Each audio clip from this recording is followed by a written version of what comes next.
So hi guys, susubukan natin ngayon itong Crispy King. Tara! Wow, so ito na yung fried chicken ng Crispy King. Try natin. Kung makikita mo, yung chicken nila ay napakalaki. Tapos syempre, sineserve na yan with gravy. Yan.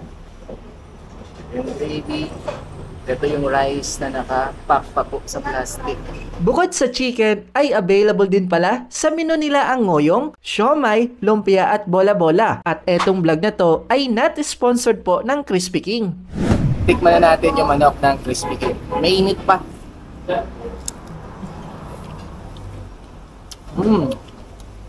Balat muna yan. Ayos.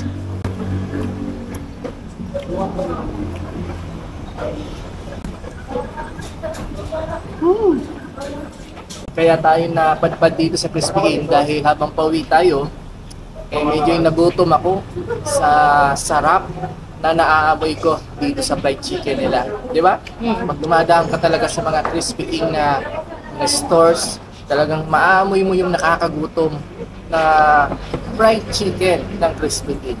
Kaya ito, since sinabot tayo ng alas 12 dito, kain muna tayo sa Crispy King. Titingnan natin ito kung ano ang lasa niya.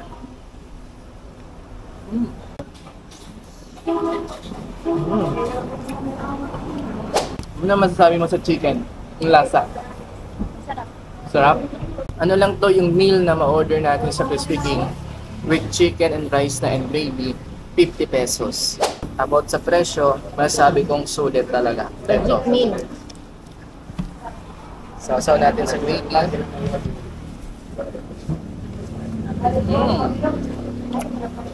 Ang bata may 50 pesos lang. Sinasan eh. Tsaka kung chicken lang, 40 pesos. Iba yung lasa niya, no? Talagang sa Crispy King mo lang talaga malalasahan yung ibang flavor ng fried chicken. Actually, lahat ng mga fried chicken, iba-iba yung lasa nun.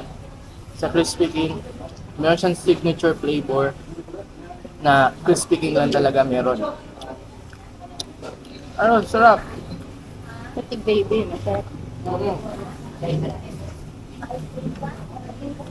Ito yung gravy. Namin ko. Manamis-namis yung gravy. Buhos natin yan dito sa chicken. Kain tayo.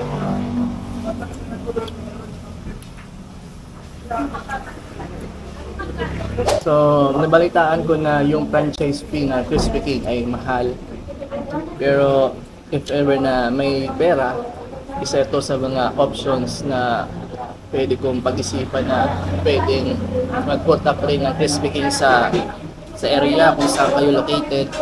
Pero ang problema, wala tayong pero okay ito pang business, ano? 50 pesos kahit along the road, pwede mo siya ilagay. Talagang tatangkilikin to ng mga customers dahil mabilis lang yung service, saka syempre mura at masarap. Yun yung importante. Yan, paubos na yung rice ko, pero yung chicken ko buo pa rin. Mukhang mapapa-extra rice tayo dito ah. Habang kumakain tayo dito ng masarap na fried chicken ng Crispy King, ay gusto ko nga pala sa inyo ipakilala si Bambi Ice Cubes and Crush Ice na sponsored natin for today's video. Ito ay trusted brand na ng mga Masbateño, and this is the only purified ice cubes and Crush Ice here in Masbate. Safe na safe to gamitin, lalo na sa mga shakes, milk tea, halo-halo at iba pa. Ito po kasing Bambi ay pinakamalinis, pinakaklarado at pinakapuro na kung saan mabibili nyo po ito dito sa loob ng Urban Market, Ibanez Street, Masbate City. Or bisitahin ang kanilang station located sa Biloso Compound, Quezon Street, Masbate City. Sigurado ka ng malinis at safe ang ginagamit mong yelo. Basta yelo, Bambi, Ice Cube, or Tube Ice ka na. Ito. Dito sa Crispy King, kay Andy Gravy. Pwede tayo mag-refill ng gravy para sa mga gusto ng extra gravy dyan. Ayos, yan o. para mas lalo talaga natin ma-enjoy yung fried chicken nila. Ayos! Ngayon, alam ko na kung bakit pinipilahan ito lagi ng mga tao at parami ng parami ang Crispy King Store dito sa Masbate. Dahil ang sarap! Mga pagkaing masarap na dito lang matitikman.